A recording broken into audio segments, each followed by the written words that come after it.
Pada part ke-179 diambil dari light novel bab 405 sampai dengan 406 Golem Abadi Legenda.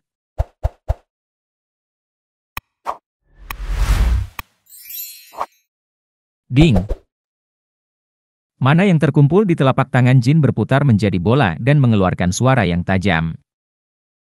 Sosok berjubah abu-abu segera mengenali sihir itu dan segera memasang perisai pelindung. Bola River Sky bersinar seperti bulan di bawah langit malam yang gelap. Kilatan petir juga menghujani bola tersebut. Petir itu tanpa henti menyambar perisai pelindung sosok berjubah abu-abu itu. Biasanya, kekuatan petir dari pedang pemerintahan Raja Legenda tidak akan mampu menembus perisai jubah abu-abu. Lagi pula, mereka juga penyihir hebat. Namun, masalahnya adalah kekuatan River Sky. Perisai yang dipegang kuat itu sepertinya bisa hancur kapan saja. Terlebih lagi, petir tersebut tidak dimaksudkan untuk menghancurkan perisai melainkan mengganggu penglihatan mereka. Retakan! Petir yang mengenai perisai pelindung menyebar dan mengganggu penglihatan jubah abu-abu itu. Oleh karena itu, mereka tidak dapat dengan mudah mengikuti pergerakan Jin. Kah! Golem hidup menyerang Jin. Masing-masing memiliki kekuatan yang besar. Tapi percuma jika mereka tidak bisa mengenainya. Golem yang menyerang kehilangan keseimbangan karena penindasan petir. Jin tidak menyia-nyiakan kesempatan itu dan dengan cepat menyebarkan energi pedangnya ke segala arah. Langsung membunuh mereka. Kemampuan bertarung jarak dekat Jin setara dengan manusia super. Dan kemampuan sihirnya sangat canggih sehingga tidak berlebihan untuk menyebutnya sebagai penyihir hebat. Golem hidup yang kasar seperti itu tidak bisa menjadi ancaman bagi Jin. Apakah ini juga yang dilakukan Zhou? Jin bertanya sambil memfokuskan mana River Sky ke arah golem abu-abu. Cold Zhou adalah kakak laki-laki Roll Zhou dan pemimpin masyarakat sihir hitam. Dia telah menciptakan golem hidup yang disebut tipe legenda, meniru suku legenda. Ini jauh lebih canggih dibandingkan golem hidup dari tipe suku legenda. Mereka mungkin ingin menyembunyikan bahwa Kinselo berada di balik serangan teroris. Dan mereka pasti sengaja mengirim golem-golem ini.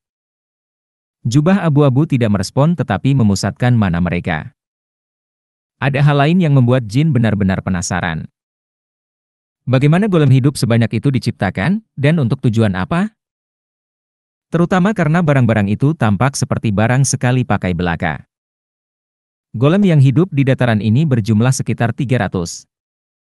Dan golem yang dia lihat di kastil Kaisar Pedang tidak diragukan lagi melebihi 10.000.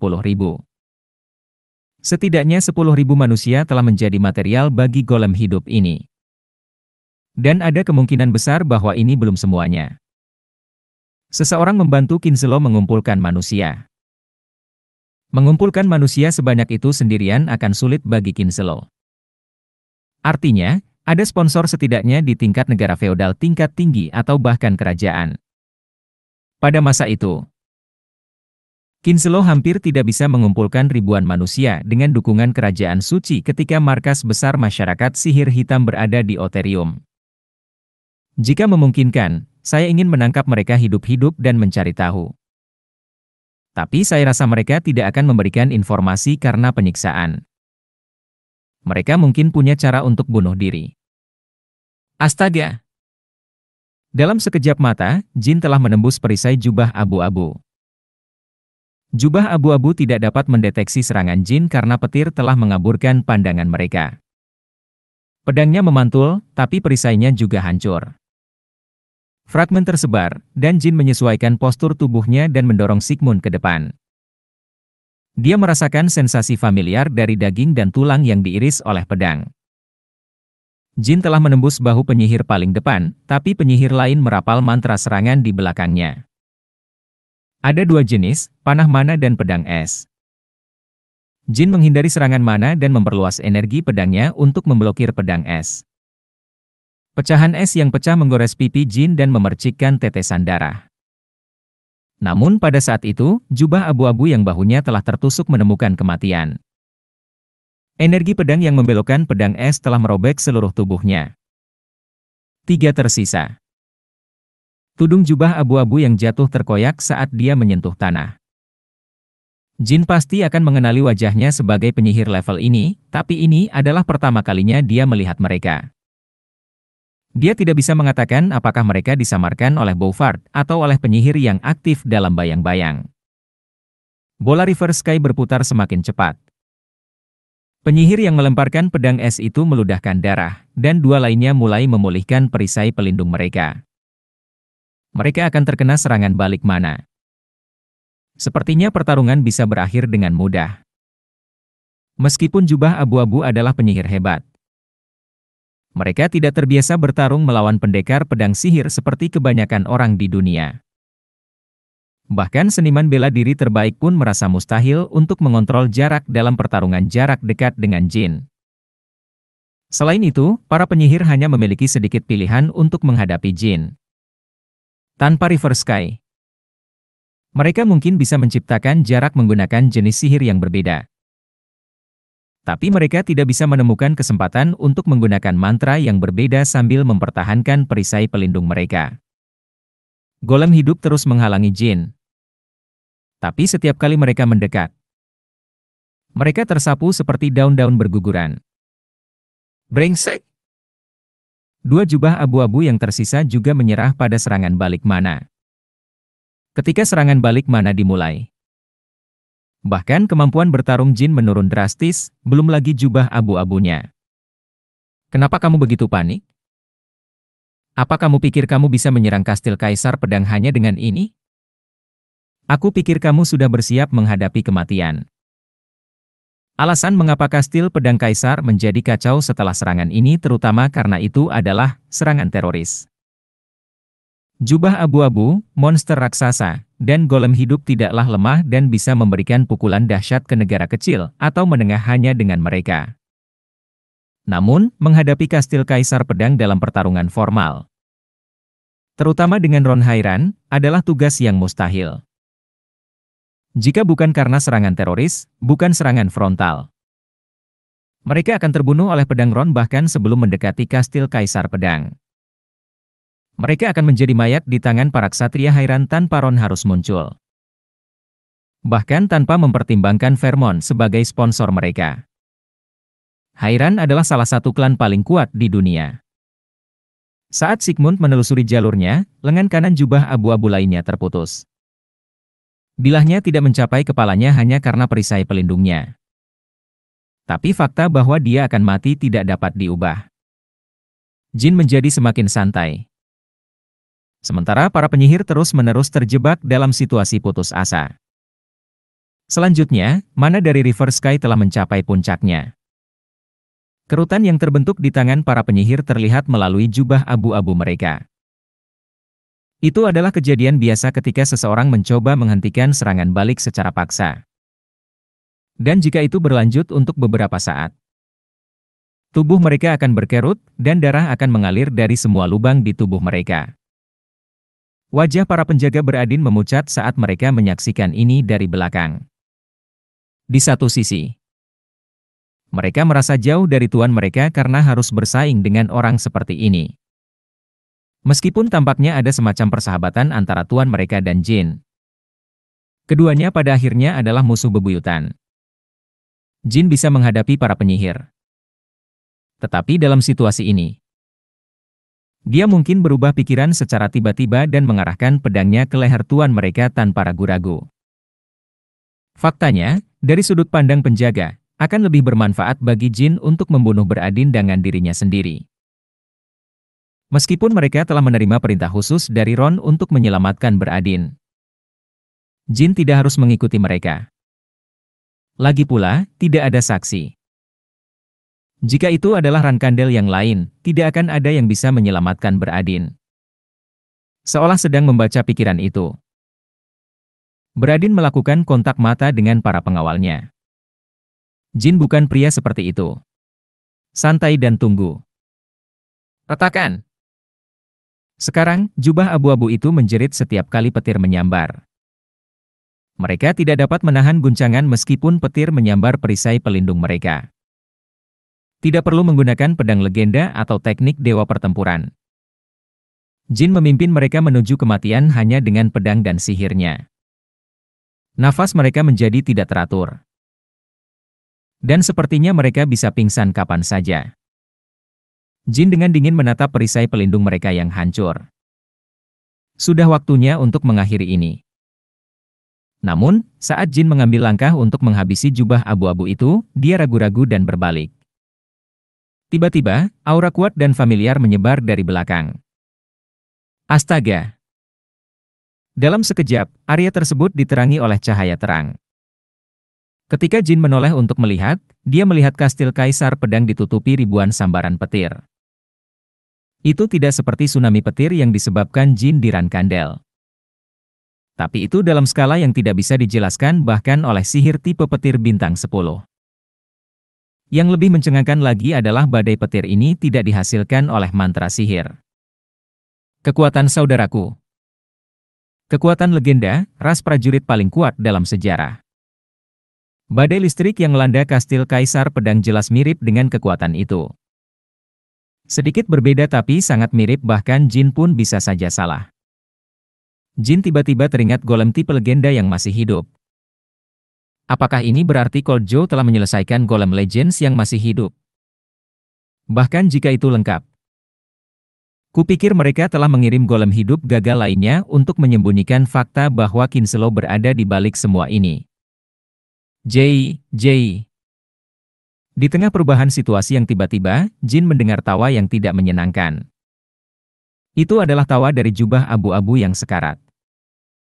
Monster sepertimu selalu membuat apa yang telah kami dedikasikan dalam hidup kami tampak tidak berarti. Itulah mengapa kami sendiri memutuskan untuk menjadi monster. Kamu, yang terlahir sebagai monster, tidak akan pernah memahami pilihan putus asa yang kami buat sampai kamu mati. Para penyihir melepaskan jubah abu-abu yang menutupi tubuh mereka, memperlihatkan dada telanjang mereka. Jin tanpa sadar menelan ludahnya saat melihat apa yang mereka tanam di dada mereka. Itu adalah permata yang mirip dengan Lightheart. Kamu mengharapkan kekuatan ini menjadi milikmu sepenuhnya. Pembawa bendera ke-12 Rankandel. Dunia baru sedang terbuka. Tidak akan ada tempat bagimu di sana. Jin mengatupkan giginya saat permata yang tertanam di dada para penyihir mulai bersinar. Itu bukan karena kekuatan tak terduga dari petir yang dilepaskan para penyihir. Jin merasa sangat tidak nyaman. Ketidaknyamanan tak tertahankan yang sama yang dirasakan Jin ketika dia bertemu dengan golem tipe legenda yang masih hidup dan belum selesai di Oterium. Ekspresi Jin berubah menjadi marah. Fiuh. Sama seperti permata di dada para penyihir dengan hati yang menerangi. Sekuat energi petir, kekuatan yang mereka miliki pada akhirnya dicuri dan dengan sendirinya, sebuah kepalsuan yang menghina saudara-saudara mereka. Bajingan. Kalian telah melewati batas yang jauh melampaui batas. Seolah tidak layak lagi untuk ditonton. Jin bergegas maju dan mengayunkan Sigmund. Para penyihir telah menunjukkan kemampuan fisik yang jauh berbeda dari saat mereka mengenakan jubah abu-abu. Dan mereka menggunakan tinju mereka untuk menangkis Sigmund. Para penyihir terlalu percaya diri, mengira mereka bisa mengalahkan Jin. Tapi saat berikutnya, gedebuk. Jin meraih kepala penyihir di depannya dengan tangan kosong. Kepala penyihir itu benar-benar hancur dan tersebar ke segala arah saat Jin meremas tinjunya. Bahkan dengan kepalanya hancur, Legends Golem tetap berdiri. Ia bahkan mengayunkan tinjunya yang terbungkus petir ke arah Jin. Jin memutar Sigmund dan memukul tinju golem legenda dengan gagang pedangnya. Golem legenda menjadi rentan ketika tinjunya tenggelam. Dan Jin menusukkan pedangnya ke celah tersebut. Memotong. Pedang itu menembus dadanya, tapi sekali lagi, golem legenda tidak jatuh. Ia menggunakan kedua tangannya untuk menggenggam pedang dan mencegah Jin bergerak. Dua golem legenda lainnya mendekati Jin dari samping. Jin dengan cepat menganalisis lintasan serangan mereka. Memotong golem di depannya menjadi dua, dan memblokir serangan tersebut. Gerakan mereka ternyata sangat bagus. Saat Jin menghindar, golem legenda menyesuaikan lintasan tinju mereka. Gerakan mereka akan sulit ditiru bahkan oleh sebagian besar seniman bela diri. Beberapa saat yang lalu, mereka adalah penyihir. Tapi sekarang mereka bergerak seperti seniman bela diri tingkat atas. Dan kekuatan regeneratifnya tampak hampir abadi. Selain itu, energi cahayanya mengganggu. Jin merasa frustrasi, dan kemarahan muncul dari lubuk hatinya. Golem legenda, dengan kepalanya hancur dan tubuhnya terbelah dua, beregenerasi dengan cepat. Para penjaga Beradin hanya bisa terkesiap melihat pemandangan yang mengerikan itu. Penyihir berjubah abu-abu pertama, yang sepertinya berhenti bernapas. Kini berdiri lagi, dan aura biru bersinar di dadanya. 4 penyihir lainnya sepertinya tidak dapat terus menggunakan sihir saat mereka menjadi golem legenda. Apakah kamu benar-benar meninggalkan seluruh hidupmu sebagai penyihir hanya untuk mendapatkan kekuatan palsu? Suara dingin Jin membuat para golem hidup tertawa. Bisakah manusia biasa menyebut tubuh abadi itu palsu? Apa yang kamu tertawakan? Apakah kamu sudah gila? Astaga! Sigmund membuat tebasan horizontal, dan kepala golem hidup itu jatuh ke tanah. Kepala yang jatuh itu dibakar oleh Flames Orb, saat Jin memukul tubuhnya dengan Cascade, teknik pedang legenda. Petir yang menempel pada pedang menghujani dan menutupi golem yang hidup. Seperti namanya, petir itu jatuh seperti air terjun, hanya menyisakan lubang besar tempat golem hidup itu berada. Hanya beberapa bagian kecil tubuhnya yang hangus berserakan di dekat lubang. Sulit bagi siapapun untuk membayangkan bahwa mereka adalah daging dan tulang makhluk hidup. Namun, Jin punya firasat bahwa ini bukanlah akhir. Dan golem legenda sepertinya tidak kehilangan kepercayaan diri. Sepertinya kamu tidak mengetahui arti sebenarnya dari keabadian, pembawa bendera ke-12 Ran Kandel. Daging yang hangus dengan cepat mendapatkan kembali warna aslinya. Tulang dan organ yang tersebar terbentuk kembali dari ruang kosong tempat golem legenda berada. Golem yang hidup sepertinya bangga dengan fakta ini. Jin tetap tanpa ekspresi, tapi golem yang hidup mengira Jin cukup terguncang. Bagi Jin, itu menjijikkan. Hal itu membuat tulang punggungnya merinding. Seolah-olah seekor kecoa tiba-tiba muncul di tempat tidurnya. Dan dia secara naluriah meremukannya di bawah kakinya. Dia menyerang tubuh yang sedang beregenerasi dengan kilat lagi. Tanpa ada golem legenda lain yang bertahan, tubuh itu sekali lagi tersebar ke segala arah. Dan sekali lagi, itu dibuat ulang. Pada saat itu, golem legenda sudah sangat bangga, dan ekspresi mereka dipenuhi dengan kemenangan. Biasanya, dalam situasi seperti ini, kamu akan dicekam oleh ketakutan yang tidak diketahui. Naluri kamu akan memberitahu kamu untuk melarikan diri ketika menghadapi musuh yang tidak dapat kamu bunuh. Apapun yang kamu lakukan. Golem legenda mengira Jin akan melakukan hal yang sama. Bagaimanapun, dia baru berusia 19 tahun dan tidak memiliki pengalaman melawan makhluk abadi seperti mereka. Fiuh. Jin mengangkat bahu dan menghela nafas. Kamu adalah sekelompok orang bodoh yang mengalami delusi. Abadi? Ini hanyalah regenerasi berkecepatan tinggi, kamu hanyalah idiot. Ini bukan pertama kalinya Jin menghadapi regenerasi yang cepat. Dia baru-baru ini bertarung melawan Osdok, makhluk iblis kuno dengan inti dalam, yang memiliki kemampuan serupa. Hampir menggelikan bagaimana kalian yang disebut sebagai penyihir hebat terjebak dalam kekuatan tak berguna ini. Kegentingan. Tiba-tiba, kristal es terbentuk di tangan Jin yang terkepal. Kristal es tumbuh dan menyusut berulang kali dengan kekuatan yang sangat besar. Menciptakan suara yang mengerikan. Pokoknya, kamu tidak bisa membunuh kami. Apakah begitu? Golem legenda masih belum memahami situasinya. Mungkinkah begini caranya? Sihir penghalang es yang Jin gunakan sama dengan yang digunakan oleh tuannya, Valeria Histor. Segel penghalang es. Jin teringat bagaimana Valeria menyegel mayat manusia iblis di hutan Wantaramo. Sepertinya itu mantra serbaguna, jadi aku bertanya pada Valia bagaimana cara menggunakannya. Tapi saya tidak tahu apakah saya bisa melakukannya dengan benar dalam sekali jalan. Ketika Jin telah meninggalkan hutan Wantaramo dan menghabiskan beberapa hari bersama Yona dan Valeria, dia menggunakan setiap kesempatan untuk meminta nasihat Valeria terkait sihir. Sejak saat itu, dia teringat beberapa petunjuk tentang sihir Ice Barrier Seal.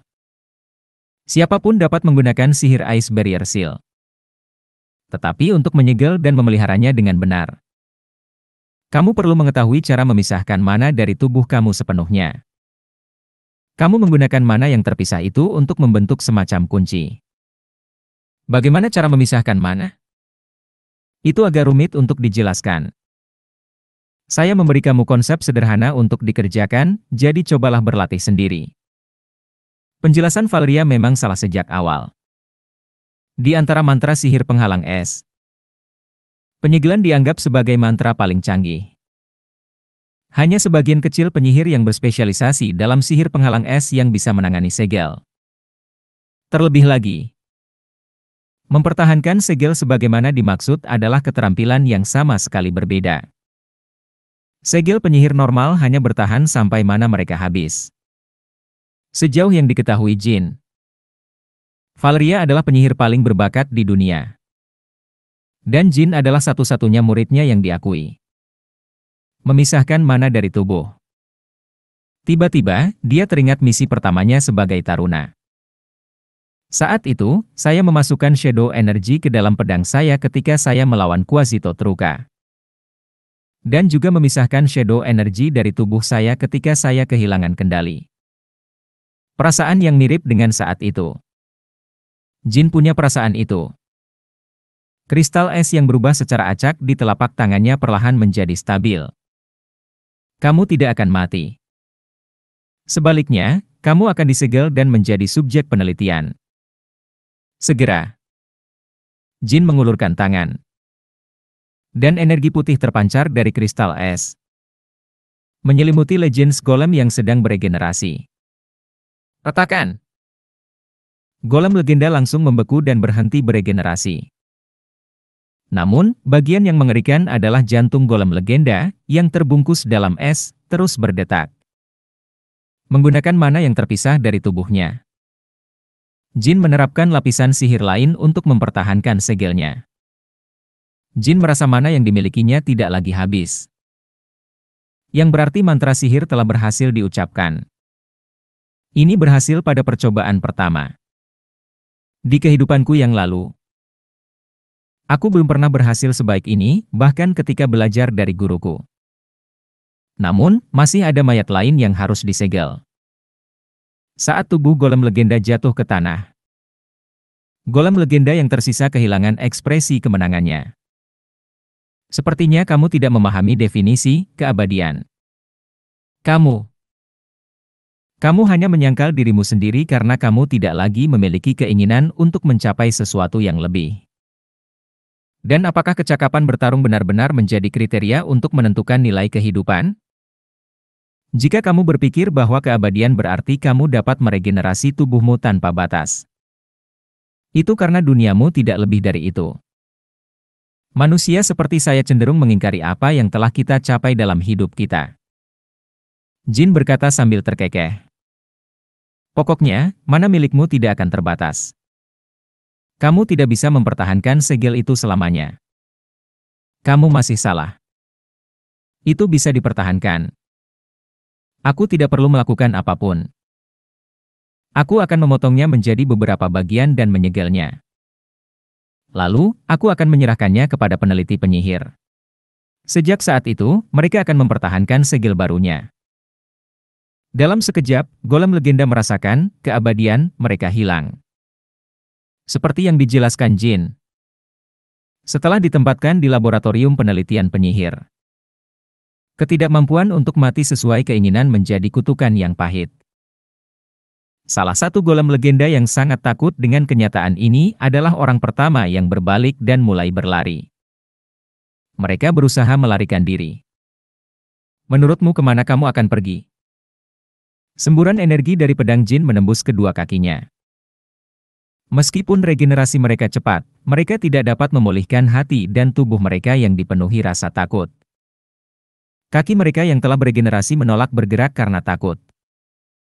Sementara itu, serangan petir acak tidak hanya menjadi ancaman bagi jin tetapi juga golem lainnya. CK. Sementara golem lainnya menghindari sambaran petir. Jin dengan terampil menempatkan dirinya di antara mereka dan mengayunkan Sigmund. Tidak butuh waktu lama untuk memotongnya menjadi potongan-potongan yang sesuai untuk disegel. Lebih merepotkan lagi jika itu adalah seorang penyihir. Saat dia menyaksikan hujan petir yang turun tanpa pandang bulu, mau tak mau dia merasa getir. Fakta bahwa begitu banyak tokoh berkuasa di dunia telah tertipu oleh janji-janji kosong Kinslow dan Zipley. Meretih. Segera, semua golem legenda tergeletak di tanah, tersegel di dalam segel penghalang es milik Jin. Hai. Jin berbalik dan memanggil penjaga Beradin. Penjaga, kembalilah ke kastil Kaisar Pedang sendirian. Aku akan membawa Beradin bersamaku. Shuri, jemput mereka. Nyaah. Shuri menelan seluruh segelnya, dan Jin mengulurkan tangan ke Beradin. Beradin menatap tangan Jin sejenak. Sulit dipercaya kamu dikalahkan oleh bajingan seperti ini jika aku memikirkan bagaimana kamu bertarung di Ventica. Itu tidak masuk akal. Sejak awal, dia tidak meminta bantuan, dan fakta bahwa Beradin telah dibawa ke ambang kematian oleh orang-orang ini. Dengan kekuatan yang ditunjukkan Beradin di Ventica, dia bisa dengan mudah menangani golem hidup ini. Hal ini hanya menambah kecurigaan Jin. Bukan tentang Beradin, tapi tentang siapa yang mengendalikannya, keliar Zipley. Saat itu, aku bukan diriku sendiri, Jin. Kamu masih bisa melakukannya. Proposisi yang aku buat padamu saat itu masih berlaku. Aku ingin memberimu tawaran. Apa itu? Tinggalkan Zipley. Jin mengajukan usul ini kepada Beradin ketika dia mengunjungi rumahnya selama dia menjadi pembawa bendera sementara. Beradin tidak menanggapi tetapi meraih tangan Jin dan mendekati Shuri. Sejak itu, keduanya tidak bertukar kata pun sampai mereka kembali ke kastil Kaisar Pedang. Pasalnya, Beradin sempat pingsan akibat luka-lukanya. Tetapi meskipun dia dalam kondisi sempurna, keadaannya tetap sama.